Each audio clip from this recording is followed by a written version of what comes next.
ces chars Leclerc à l'armée ukrainienne? Quelle stratégie militaire au Sahel alors que la France a retiré ses troupes du Mali, de la Centrafrique et partira bientôt du Burkina Faso? Et cette question, la Russie livre-t-elle une guerre ou tout du moins une bataille par procuration contre la France en Afrique? On parle à l'instant de l'arrivée de Sergueï Lavrov ce soir à Bamako. Toutes ces questions, nous allons les poser à Thomas Gassilou. Bonsoir. Vous êtes député français Renaissance, membre de la majorité présidentielle. Merci d'être avec nous en direct de l'Assemblée nationale. Vous présidez la commission de la défense nationale et des forces armées. Peut-être d'abord quelques mots sur ce ballon chinois qui a été abattu dans le ciel par des avions de chasse américains. Les États-Unis ont eu raison, selon vous, de détruire ce ballon? Alors effectivement, c'est une nouvelle catégorie d'incidents qu'on connaît, c'est les incidents en très haute altitude sur l'espace réglementé qui est environ à 20 km au-dessus de la Terre. Et oui, je pense que les États-Unis ont eu raison pour signifier à la Chine qu'une telle incursion dans leur espace aérien n'est pas tolérable, d'autant plus que ce ballon a su survoler des espaces sensibles américains. Mais la Chine dit qu'il s'agit d'un aéronef civil utilisé à des fins de recherche principalement météorologiques.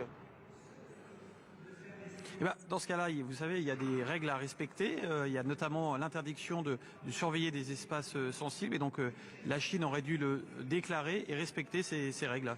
Et dernière question à ce sujet rapidement. Si ça advenait en France, il faudrait le détruire selon vous?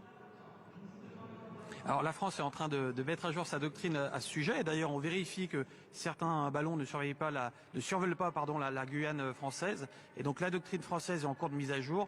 On ne peut pas répondre a priori quelle serait la bonne position. Ce serait une situation qui serait étudiée au cas par cas. Voilà donc pour cette affaire, signant d'ailleurs qu'un deuxième ballon a été repéré au-dessus, cette fois de l'Amérique du Sud. Thomas Gassilou, la France n'a toujours pas livré de chars Leclerc, contrairement à ses alliés. En tout cas, elle ne s'est pas prononcée pour. Elle hésite. Pourquoi ?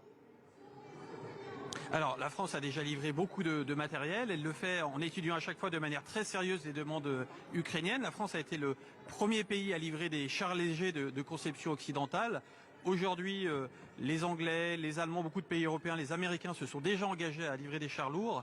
On considère à ce stade, la réponse n'est pas encore tout à fait formulée, mais en tout cas, elle est en train d'être étudiée. On se pose la question de savoir s'il ne serait pas défavorable pour l'Ukraine d'avoir une trop grande variété de chars. Et donc on préfère se concentrer à ce stade sur les livraisons qui ont un sens pour l'Ukraine. Est-ce que ce n'est pas aussi parce que la France a un parc très réduit, 226 chars Leclerc, et qu'il n'y a pas de solution de remplacement immédiate? Alors ça fait partie également des 3 critères qui ont été définis par le président de la République. Mais je crois que ce qui nous mobilise le plus aujourd'hui, c'est l'utilité opérationnelle pour les Ukrainiens. Vous savez, quand vous avez un char, c'est à chaque fois une chaîne de maintenance particulière. Les Ukrainiens ont déjà plusieurs catégories de chars et on considère qu'il est plus utile de les aider sur d'autres segments. Notamment, nous allons livrer de nouveaux canons César, en plus de ceux que nous avons déjà livrés. Les Danois vont également délivrer des canons français. Récemment a été annoncée la livraison d'obus en lien avec les Australiens, des défenses sol-air en lien avec les Italiens. Et donc, ce qui doit nous guider avant tout, c'est l'utilité opérationnelle pour que les Ukrainiens puissent se défendre. Alors on va maintenant parler, si vous le voulez bien, de la France au Sahel et plus précisément aussi de la Russie au Sahel. Sergueï Lavrov est attendu ce soir à Bamako, le chef de la diplomatie malienne. Que vous inspire cette visite en quelques mots ? Bon, elle m'inspire. Chaque ministre des Affaires étrangères a le droit de se déplacer, donc ça m'inspire rien de spécifique. J'espère juste que les partenariats avec les uns et les autres puissent se dérouler de manière transparente. Et donc si cette visite peut provoquer une forme de clarification, j'en serais très heureux. Mais selon vous, la Russie, elle livre une bataille par procuration contre la France en Afrique ? L'Afrique est redevenue un terrain de jeu pour les puissances et encore une fois, nous ne le souhaitons pas. Nous pensons que ce qui est en jeu en Afrique dépasse largement ce sujet-là. C'est la sécurité avant tout des Africains, le fait que des territoires ne tombent pas aux mains des djihadistes, et donc il faut que chaque puissance, j'allais dire, se préoccupe de ces sujets et puisse avoir comme seule préoccupation d'aider les Africains à faire face à leurs problèmes et non justement à se livrer des guerres interposées. Les djihadistes n'ont pas été vaincus, bien au contraire, ils étendent leur influence et le terrorisme s'est répandu de manière incontrôlée dans les pays du Golfe de Guinée. Est-ce un échec de la stratégie militaire française au Sahel ?